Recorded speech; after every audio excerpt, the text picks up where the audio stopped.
1.5 ವರ್ಷದಿಂದ APMC ಮಾರುಕಟ್ಟೆಯಲ್ಲಿ ಅನೇಕ ಜನ ಸಾವಿರಾರು ಜನ ರೈತರು, ಹಮಾಲಿಗಳು, ಕೃಷಿ ಕಾರ್ಮಿಕರು, ಮೂಟೆಗಳವರು, ಭಿಕ್ಷುಕರು, ಈ ಥರ ಅನೇಕ ಜನ ಅಲ್ಲಿ ಬರ್ತಾ ಇರೋದು ನೋಡಿ ಅವರು ಅನೇಕ ಜನ ರೈತರು ಮಾರಾಟ ಮಾಡಿದಂಥ ಹೊಲಗಳಿಗೆ ಒಂದೊಂದು ಸಾರಿ ಏನೋ ಅವ್ರಿಗೆ ವರ್ಕೌಟ್ ಆಗದೆ, ಕೂಲಿ ಕೂಡ ಸಿಗದೆ, ಟ್ರಾನ್ಸ್ಪೋರ್ಟೇಷನ್ ಚಾರ್ಜು ಸಿಗದೆ, ಖಾಲಿ ಹಸಿದ ಹೊಟ್ಟೆಯಲ್ಲಿ ಊಟ ಗೀಟ ಇಲ್ಲದೆ ಹೋಗ್ತಾ ಇರೋ ದೃಶ್ಯವನ್ನು ನಾನು ಕಣ್ಣಾರೆ ಕಂಡಾಗ, ಅನ್ನ ಕೊಡೋ ರೈತ ಅನ್ನ ಇಲ್ಲದೆ, ಊಟ ಇಲ್ಲದೆ,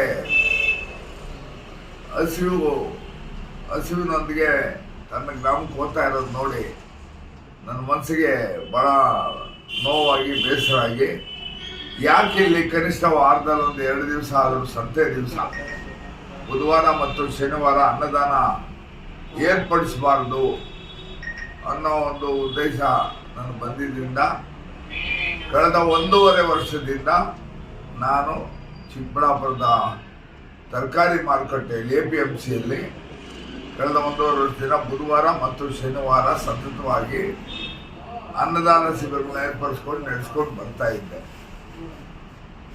ನನಗೆ ಹಿಂದಿನ ವಾರ ಒಬ್ಬ ಸ್ನೇಹಿತರು, 2-3 ಸ್ನೇಹಿತರು ನನಗೊಂದು ಫೋನ್ ಮಾಡಿದ್ರು. ಬರೀ ತರಕಾರಿ ಮಾರ್ಕೆಟಲ್ಲೇ ನೀವು ಮಾಡ್ತೀರಿ, ಹೂವಿನ ಮಾರ್ಕೆಟ್ಗೆ ಬಾಗೇಪಲ್ಲಿಯಿಂದ, ಗುಡಿಬಂಡೆಯಿಂದ, ಬೇಲೆಸಂದ್ರ, ಮಂಡಿಕಲ್ಲು, ದಿಬ್ಬೂರು, ಕಾಡದಿಬ್ಬೂರು, ಈ ಥರ ತಾಲೂಕಿನ ಮೂಲೆಯಿಂದ ಬೆಳಗ್ಗೆ 5:30 ಎದ್ದು ಮೋಟರ್ ಬೈಕ್ಗಳಲ್ಲಿ ಹೂವಿನ ಮೂಟೆಗಳು ಕಟ್ಕೊಂಡು ಸಾವಿರಾರು ಜನ ರೈತರು ಬರ್ತಾ ಇದ್ದಾರೆ. ಅವರು ಕೆಲವು ಸಾರಿ ಏನು ಊಟ ತಿಂಡಿ ಇಲ್ಲದೇನೆ, ಅಲ್ಲಿ ಸರಿಯಾದ ತಿಂಡಿ ವ್ಯವಸ್ಥೆ ಇಲ್ಲದೆ ಇರೋದ್ರಿಂದ ಊಟ ಇಲ್ಲದೆ ಅವರು ವಾಪಸ್ ಹೋಗುವಂಥ ಪರಿಸ್ಥಿತಿ ಇದೆ. ನೀವು ಹೂವಿನ ಮಾರ್ಕೆಟಲ್ಲಿ ಯಾಕೆ ಕೊಡಬಾರ್ದು, ಸ್ವಲ್ಪ ಅನ್ನದಾನ ಯಾಕೆ ಮಾಡಿ ದಯವಿಟ್ಟು ಮಾಡಿ ಅಂತ ಭಾಳ ಜನ ರೈತರು ನಂಗೆ ಫೋನ್ ಮಾಡಿದ್ರು. ಆ ಒಂದು ಹಿನ್ನೆಲೆಯಲ್ಲಿ ಈ ಸದ್ಯಕ್ಕೆ ಪ್ರತಿ ಸೋಮವಾರ, ವಾರಕ್ಕೊಂದು ದಿವಸ, ಶಿವನ ದಿವಸ ಇವತ್ತು, ಪ್ರತಿ ಸೋಮವಾರ ಜನ ಜಾಸ್ತಿ ಬರ್ತಾರೆ ರೈತರು. ಹಾಗಾಗಿ ಇವತ್ತು ಸುಮಾರು 1,000 ಜನಕ್ಕೂ ಮೇಲ್ಪಟ್ಟು ಅನ್ನದಾನ ಏರ್ಪಡಿಸಿದ್ದೆ.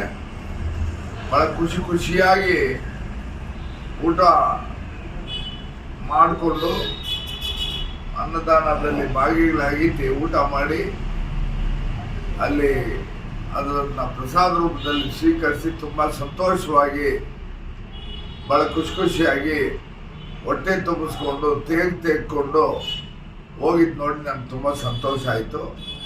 ಹಾಗಾಗಿ ಇದನ್ನು ಇವತ್ತು ಪ್ರಾರಂಭ ಮಾಡಿದ್ದೀವಿ ಹೂವಿನ ಮಾರ್ಕೆಟಲ್ಲಿ. ಅಲ್ಲಿ ಕೂಡ ಅಷ್ಟೇ ರೈತರು, ಕೃಷಿ ಕಾರ್ಮಿಕರು, ಕೂಲಿಯವರು, ಹಮಾಲಿ, ಮೂಟೆ ಹೊರೋರು, ಸುಮಾರು ದೂರದ ಪ್ರದೇಶಗಳಿಗೆ ಲಾರಿ ಲೋಡ್ಗಳಲ್ಲಿ ಹೋಗುವಂಥ ಲಾರಿ ಡ್ರೈವರು, ಕ್ಲೀನರ್ಗಳು, ಇವರೆಲ್ಲರೂ ಇದರ ಒಂದು ಅನ್ನದಾನದ ಉಪಯೋಗ ಪಡೀತಾ ಇದ್ದಾರೆ. ಭಗವಂತ ನಾವು ಬರೋ ಬೆತ್ತಲೆ, ಹೋಗೋ ಬೆತ್ತಲೆ, ಏನು ತಗೊಂಬರೋಲ್ಲ, ಏನು ತಗೊಂಡೋಗಲ್ಲ, ಯಾವತ್ತಿದ್ರೂ ಒಂದು ದಿವಸ ಹೋಗೋದೆ. ಆ ಮಧ್ಯದಲ್ಲಿ ನಾವೇನಿಂಥ ಒಂದು ಬಡದಿಯಂತೆಗೆ ಸಂದರ್ಭೋಚಿತವಾಗಿ ನಾವೇನು ಜನಕ್ಕೆ ಸೇವೆ ಮಾಡ್ತೇವೆ ಅದು ಶಾಶ್ವತ. ಆ ಒಂದು ಹಿನ್ನೆಲೆಯಲ್ಲಿ ಇವತ್ತು ನಾನು ಈ ಅನ್ನದಾನವನ್ನು ಹೂವಿನ ಮಾರ್ಕೆಟಲ್ಲಿ ಪ್ರಾರಂಭ ಮಾಡಿದ್ದೇನೆ. ಇದು ಈ ಸದ್ಯಕ್ಕೆ ಪ್ರತಿ ಸೋಮವಾರ, ಯಾಕಂದ್ರೆ ಸೋಮವಾರ ಜನ ಜಾಸ್ತಿ ಬರ್ತಾರೆ, ಭಾಳ ದೂರಗಳಿಂದ ಕೂತವರು.